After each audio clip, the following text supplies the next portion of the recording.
Hi guys! Welcome back again to my YouTube channel. So by the way guys, maraming salamat po pala.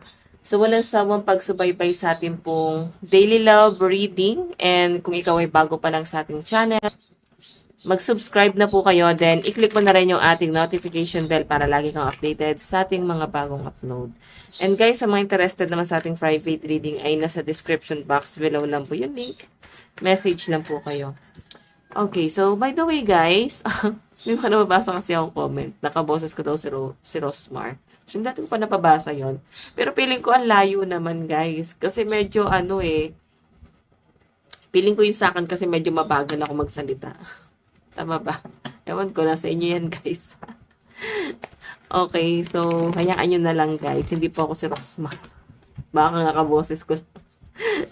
Okay, so by the way, tignan natin kanina tong love reading.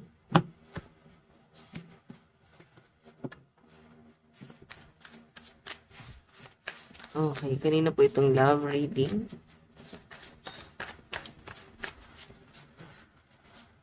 Okay, so Page of Cups. Pwedeng mas bata sa inyo tong taong to. Okay? Nagkaka-crush itong taong to sa inyo. Kung makita niyo yung tubig ko, nandun yung parang kaba or may pag-aalinlangan, no? So, siguro ikaw, alinlangan ka. Pwedeng nararamdaman mo, pero parang may pag-aalinlangan ka nga dito sa taong to. So, since Page of Cups to, may nagkakagusto sa inyo or crush ka nitong tao to, yun nga lang guys, possible na mas bata sa inyo. Okay, o pwedeng umamin na siya sa inyo. Pwedeng ikaw hindi mo napapansin, hindi mo nakikita, pero ibang tao kasi guys, nararamdaman nila, nakikita nila.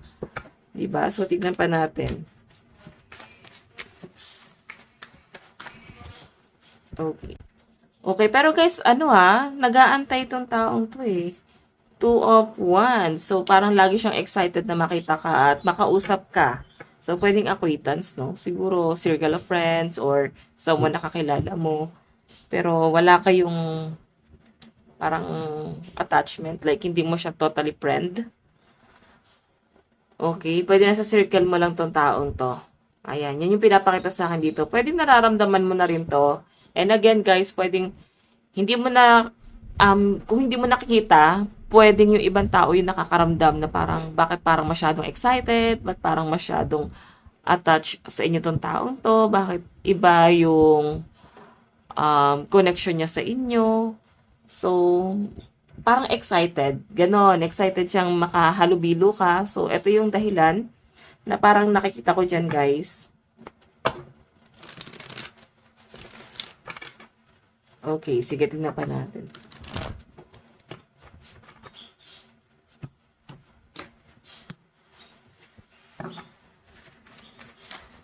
Tingnan natin, additional message. Kanina po itong love reading. Meron tayong top swords. Yung iba sa inyo guys, until now, no, kung single ka, naguguluhan ka pa rin pagdating sa love life mo. Parang nandun sa point na hindi ka naman totally malungkot, hindi ka rin naman totally masaya. So, may mga frustration, pero pabago-bago. Pasensya na guys, no? Ang daming ibon dito sa amin. Umaga na kasi. So, yun nakikita ko dyan guys. Kalmado ka naman. Ayaw mo din masyado ng storbo. Storbo tong taong to, no? Tahimik yung buhay mo, bigla kang guguluhin, bigla kang bibigyan ng palaisipan. So, ikaw sa end mo, hindi mo naman din siguro intention talaga na parang pumasok, no? Sa relasyon na ang bata ng partner mo. Or pwede guys, ang laki talaga ng age gap. Pwedeng mas matanda sa inyo. Or pwedeng mas bata sa inyo. Basta yun yung nagiging conflict guys na nakikita ko dito, yung edad. So, kaya siguro siya, guys, nagiging komplikado rito. Two of Swords. Tignan natin.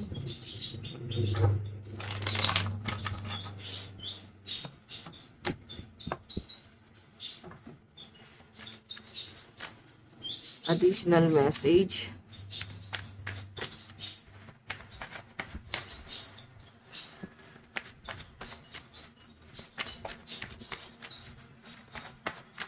Okay, so meron tayong temperance. So guys, etong temperance na to, may nakikita ako namumuo pang parang emosyon sa inyo. So, sabi ko nga guys, kalmado. So, I think yung iba sa inyo nasa, moving on. Nasa healing process. Parang lately lang, nagkaroon ng conflict sa inyo ng partner mo. Pwedeng no contact kayo ngayon. And, pwede rin naman guys na kung nagkakausap, parang hindi mo na siya guys ramdam. Okay? Literal, hindi mo na ma-feel itong taong to. And kaya guys, lumalabas dito yung temperance. Parang, nahirapan ka na mag-adjust doon sa connection nyo ni partner mo. Nahirapan ka nang intindihin. So, siguro naiisip mo rin, yes, mukhang may pagkakamali rin naman sa inyo, pero mukhang mas malaki yung pagkakamali niya. Parang, hindi na guys makatarungan yung, parang yung ginagawa niya sa inyo, kung paano kanya guys tratuhin. Though mabait naman, pero may mali talaga, no? So, mararamdaman mo yan kasi temperance na yung energy mo eh. May nakikita ko dito guys, tukso. Pwedeng may lalapit talagang tukso sa inyo. And ito na nga guys, no? Parang siya na yung binigay ni universe para mismo mag-detach ka na sa partner mo kasi mukhang hindi na worth it, no? Parang, kung naniniwala kayo guys sa destiny, minsan ang tukso guys, magandang dulot din eh, no? Minsan sila din yung taong magre-rescue sa inyo para maka-move on ka na sa partner mo, para makaalis ka na sa toxic na connection. So, I think yung iba sa inyo, ganun yung posibleng nangyayari. Hindi mo lang guys masyado napapansin to. Okay, tong taong to, hindi mo lang napapansin kasi nga, pwedeng attach ka pa eh. Hindi ka lang guys masyado nag-a-assume. Parang nakikita mo siya pero hindi ka nag-a-assume. No? Ramdam mo siya pero hindi ka nag-a-assume na, ay baka gusto ko na tong taong to. Parang, ang weird naman. Parang ganon. So, feeling ko guys, natutuwa lang sa inyo. Oo. Tignan natin. Additional message. Kanina po itong love reading. Ayan, may nag-clip. So, yung iba sa inyo guys, parang tanggap nyo na kung ano yung sitwasyon na meron kayo ngayon. Tanggap mo na kung ano yung eksena nyo ni person, no? Kung ano man yung eksena niya. Nakikita ko nga rito na parang pinagbibigyan mo na lang siya or hinahayaan mo na lang. Parang binibigay mo na lang din yung laya. Hindi mo na kina-question kasi wala na ring saysay eh. Parang kahit questionin mo yung taong yan, malinaw yung pinapakita sa akin na parang wala ring saysay na makipag-usap ka pa sa kanya.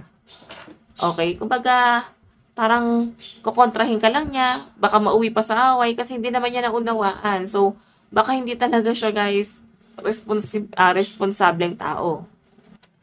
So, alam nyo guys, ito ha, hindi ko naman din nakikita na parang nagpapakamartir ka, pero parang yung tingin kasi ng mga tao, ganun eh. Okay? Okay, so titignan pa natin guys ha. So, ito yung full spread ng card. Ang pinapakita sa akin dito, may someone na lately niya lang siguro to na-feel. Parang nahulog siya sa inyo. Tapos parang lagi siyang excited na makita ka, makausap ka. Kung makita nyo guys na dito yung Two of Swords, tapos yung Temperance, no? May pag-aalinlangan ka. Pwedeng nararamdaman mo pero hindi ka nag-a-assume. And ito guys, sa side na to is pwedeng sa partner mo to. No? Parang ang dating sa akin dito, wala na talagang pag-asa tong taong to. Okay, parang ginagawa mo na ang lahat, pero parang wala na talagang pag-asa. Parang ang damot niya, parang irresponsable. So, hindi siguro guys worth it kasi nga wala namang pagbibigay eh. Hindi naman nagbibigay sa inyo. Baka ikaw pa yung mas nagbibigay. Okay, tingnan natin. Meron tayo, stuck ka lang dito. May dahilan kung ba't ka nag-i-stay. Okay, sa nakikita ko dyan guys, pwedeng yung dahilan mo na yun. Pwedeng yung mga connection, sa trabaho, pwedeng sa career, pwede rin naman guys sa mga napunta nyo. So, parang masyado ng komplikado kung i-end tong relasyon na to eh. Ganun ko nakikita siya. So, tingnan natin. Additional message.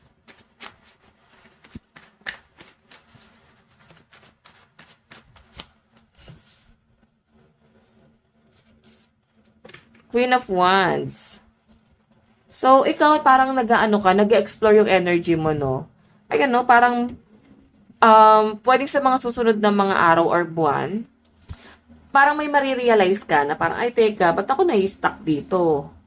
Bakit ako nagpapakaganito, nagpapakagaga, nagpapakabaliw dito sa person na to? Kasi guys, may pag-explore ka na ng energy, no? Sa mga susunod na mga araw, no? Change direction ka na. So, maaari yung focus mo, guys, ay malilipat sa ibang tao. Okay? Maaari yung pagmamahal mo, guys, is ma-divert mo yan sa ibang tao. Pwede may magpasaya sa inyo, or pwedeng ma-enjoy mo, no? Yung buhay mo kasama yung mga friends mo. Kasama yung mga taong mas nagmamahal sa inyo. So, yun yung nakikita ko dyan, guys. Okay, kung makita nyo guys, ayun no, iniisip mo kasi rito, yung mga kailangan yung i-prioritize. I think may mga distraction, maraming bisyo tong taong to. Parang, ang dating kasi sa akin dito, mas inuuna niya yon, tapos iniitcha puwera ka niya. Okay? Etong person mo na to, pwedeng no-contact kayo. Hindi mo siguro guys masyadong kinakausap. Etong si person. So, tignan pa natin. Meron tayong, okay, 5 of Swords. Naku guys, mag-ingat kayo ha. Darating ka sa point na may hirapan kang magdesisyon. Sino sa dalawa? Parang ganon. Kasi, hindi ko naman guys nakikita na parang ma-attach ka, no? Or makakagawa ka ng kasalanan talaga. Kasi parang i-end mo muna tong relasyon na to kung sakali pumasok ulit sa relasyon. Kung makita nyo nandito yung energy ng Eight of Swords, no? Stuck eh. Kumbaga parang matagal ka nagtiis, matagal ka nagtimpi, bago ka nag-decide na parang putulin na talaga. And mahabang panahon yung parang sinaga mo or matagal na panahon kang parang nag-antay na pwedeng magbago tong taong to or naniwala ka na pwedeng magbago yung taong yan. Pero ito na nga dumating sa point na ikaw na mismo nakasaksi, no? Pwede may nagsasabi na sa inyo na wala nang pagbabago yan. Oo. Kasi ganyan na talaga siya eh. Kasi kung may pagbabago yan guys, una pa lang meron na siyang plano. Pero yun nga yung pinapakita sa akin guys.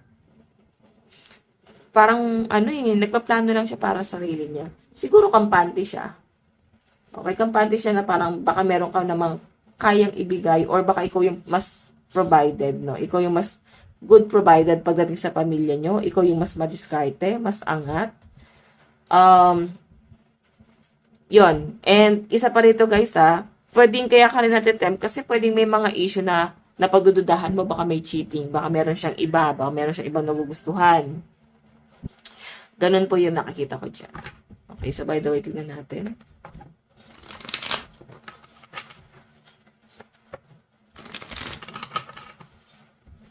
Additional message. Meron tayong, okay, 6 of Wands. 6 of Wands. Meron tayong 8 of Pentacles. Mas nakikita kitang mag-isa rito. So, in the near future, possible na mas piliin mo yung sarili mo at mag-self-love. Hindi love life yung pinaka-magiging focus mo pagkatapos nitong relasyon niyo ng person mo. Okay? And again, kaya lumalabas ito yung Page of Cup kasi bago na yun nakikita ko talaga sa inyo. Hindi ka lang guys gano'n nag-a-assume. Dito, hindi mo na masyadong iniisip na baka gusto ka nitong bagong tao. Pero ramdam mo eh. Pero hindi ka nag-a-assume, no? So, tignan pa natin additional message.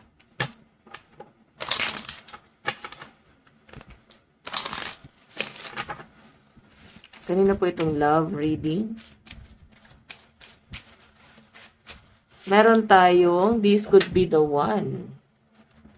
This could be the one. You've already met the romantic partner you seek. Ayan, nakilala mo na, nakita mo na. Si the one. Pwedeng nagbulag-bulagan lang or hindi lang kayo masyadong open pa. Meron tayong retreat. It's time to disconnect from the world. Okay, magkakaroon kayo ng bonding na itong tao to guys. Okay, new person talaga yung nakikita ko rito na parang may magmamahal at magmamahal sa inyo. May magpapahalaga sa inyo, guys. Hindi mo lang siya, guys, masyadong nararamdaman or wala pa sa ngayon, no? Baka may magalit. Trigger warning, hindi ko pa siya nafe-feel. Hindi mo pa to nakikita ngayon. What I mean, hindi pa siya umaamin ngayon. Kasi etong bago na to, pwedeng mag-aalangan yan kasi nga mataas yung parang malayong age gap yung dalawa. So, possible na may bago pang paparating sa inyo na ipapakita sa inyo talagang worth it, no? Mahal ka talaga. Tignan natin, meron tayong deception. Ayan. Deception. So, merong kasinungalingan. Nag-cheat. Nagloko. Okay? Niloko ka nitong person mo. Pero siguro, baka ito na yung time na mag-isip-isip ka kung tama pa bang magstay ka dyan. Baka kasi guys, ikaw na lang ang nagsasabing tama. Pero yung mga tao sa paligid nyo guys, nakikita may mali na dyan. Okay, so tignan pa natin guys.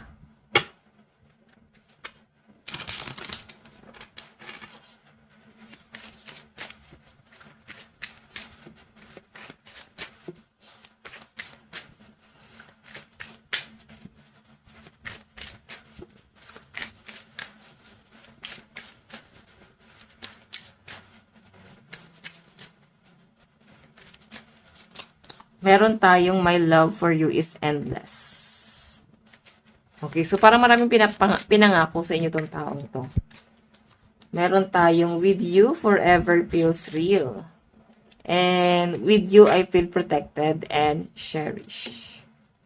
So, by the way, titignan natin guys yung energy ni person ha.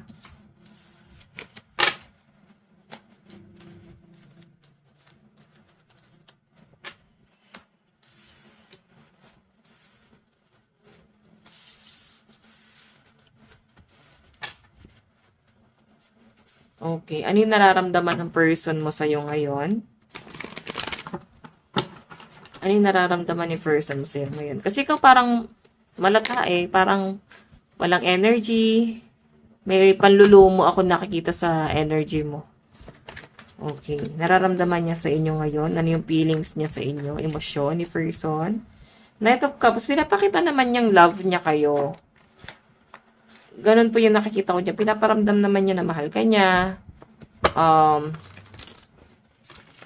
Nakikita ko rin guys na may pagpapahalaga din naman. Meron tayong death. So ito kasi guys, bigla nagbago, no? So, siguro yung pagkakilala mo sa kanya noon, sobrang sweet, caring, maayos talaga. As in, wala ka nang masabi sa taong to. Tapos biglang nagbago. Kung makita niyo nandyan yung death. So, nagkaroon ng pagbabago, sudden change, meron tayong the world, no? So, parang, ang nakikita ko kasi rito, yung nararamdaman niya sa inyo, parang may pag-move on, or biglang naglaylo, biglang lumayo. Biglang lumayo yung loob niya, lalo na nung nagkaroon kayo ng distance sa isa't isa. Okay? Lalo na nung parang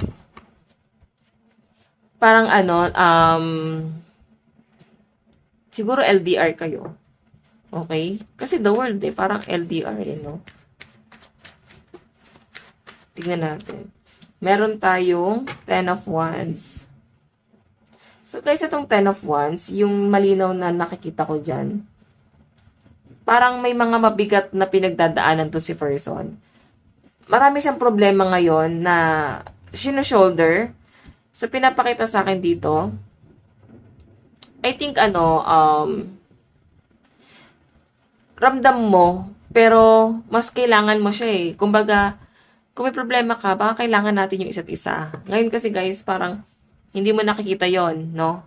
Parang ang nakikita ko rito, sinusolusyonan niya mag-isa. Parang pinaparamdam niya na hindi mo kaya or hindi mo siya matutulungan. So, yun. May pagbabago talaga. Okay, kaya siguro na-attach ka ng ganyan. Kasi sweet siya sa iyo, bigla nagbago. Tignan natin.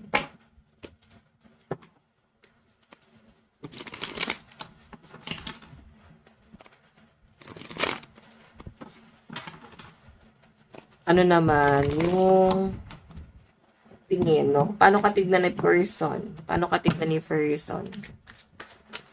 Paano ka tignan ng person mo ngayon? Paano ka tignan ni person?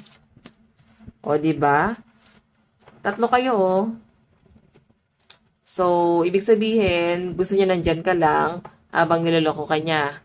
Gusto nandyan ka lang habang meron siyang iba. Okay, ganun yung nakikita ko dyan. So, by the way, tignan pa natin. Paano kanya tignan? Queen of Wands. Nasa malayo ka naman eh. So, parang mabait ka, naniniwala ka sa kanya, na bibilog niya yung ulo mo, napapaniwala ka nito ni person. Okay, paano kanya tignan? Workaholic. So, busy ka din kasi daw minsan. Then, yung pinapakita sa akin, since busy ka nga, parang hindi kanya masyadong napapansin since may iba kang ginagawa, nakakalusot siya, nakakagawa siya ng paraan para mag-go dun sa other person. Okay? So, may third party, again, sabi ko sa inyo, may nagkakagusto sa inyo. Pero, pwedeng conflict kasi nga malaki yung age gap. Siguro wala namang problema, pero siguro sa inyo, kino-consider nyo pa rin yun. Okay? Sige, tingnan natin, guys. Ano yung magiging action niya? Ano yung magiging action nitong tao ito? Ano yung magiging action ni person? The Lovers. Nahirapan na siya, guys, ilaban tong relasyon na to. Okay, ayan o. Pwedeng karelasyon mo pa to eh. Pero yung nakikita ko dyan, guys, parang nahirapan na siyang ilaban. Kasi mas nakikita niya na kung ano yung problema. Kesa nakikita niya kung ano yung solusyon. Mas titignan niya kung ano yung conflict yung dalawa sa halip na solusyonan yon. And kung makita niyo, guys, nandito yung the tower.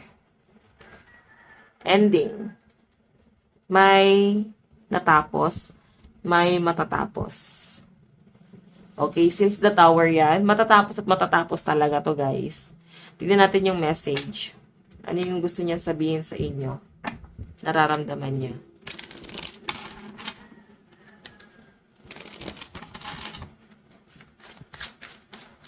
Meron tayong, will you listen? There's so many things I want to say to you, but will you hear me all the way out? Will you believe me? So, yan, kasi parang madalas hindi mo na siya pinaniniwalaan. Pwede may mga sinasabi siya sa inyo na parang ang dating sa kanya, hindi mo na yung unawaan, parang hindi mo napapakinggan, hindi mo nakikita. Ganun eh. Tingnan natin, ha? Let me go. You deserve all the good things in this world, and right now, I'm not in a space to give you the type of connection you deserve. Live your life and let me go. Diba? Gusto niya ng freedom. Hingi na siya ng kalayaan, guys. Meron tayong my dreams. I've been dreaming about you. In my dreams, we are so free and in love. I wish I could stay there forever. Ayan po. Okay. So, may conflict. And, iniisip niya na parang sana naging maayos. Pero parang mas pinili niyang i-let go kanya at i-let go mo siya. Message niya sa inyo. Ano yung gusto sabihin sa inyo ni person? I wish I could share my good news with you. Meron tayong, it was my fault, but I blame you. And finding out the truth crushed me. So, zodiac sign. Virgo, Scorpio, Cancer, Aquarius, and Aries energy. Sagittarius, Virgo, Scorpio, Cancer energy. Meron tayong Leo, Capricorn, Sagittarius, and Libra energy. Doon tayo guys sa energy mo. Okay, sa energy mo tayo. Nararamdaman mo sa person mo. Nararamdaman mo sa person mo. Two of Swords. Di ka makapag-decide, no? Nagbubulag-bulagan yung iba sa inyo. Abundance. So, maganda naman yung pera mo, ha? Kapag di mo siya kailangan, eh. Meron tayong Queen of Swords. Ayan. Magiging matalino ka dito. Pipiliin mo talaga yung sarili mo. Parang di ka na manghihinayang. Let go mo na lang siya, no? Yun po yung pinapakita sa akin dyan. Okay, parang matututo ka ng bumitaw. Kasi napagod na. So, tignan natin yung zodiac sign. Meron tayong Scorpio, Sagittarius, Libra, Capricorn, Leo, and Virgo energy. Last one, Libra, Scorpio, Cancer, and Aquarius energy. Virgo and Sagittarius. So, in the near future, saan na ba kayo papunta ni person sa future? Saan na kayo papunta ni person sa future? Meron tayong very soon, codependency, honeymoon. So, ayun, parang tingin mo, pinapaasa ka na lang nito ni person mo. Okay? So, by the way, guys, ito lang po ang inyong daily love reading. Again, bukas po ulit. God bless and love you. Bye-bye.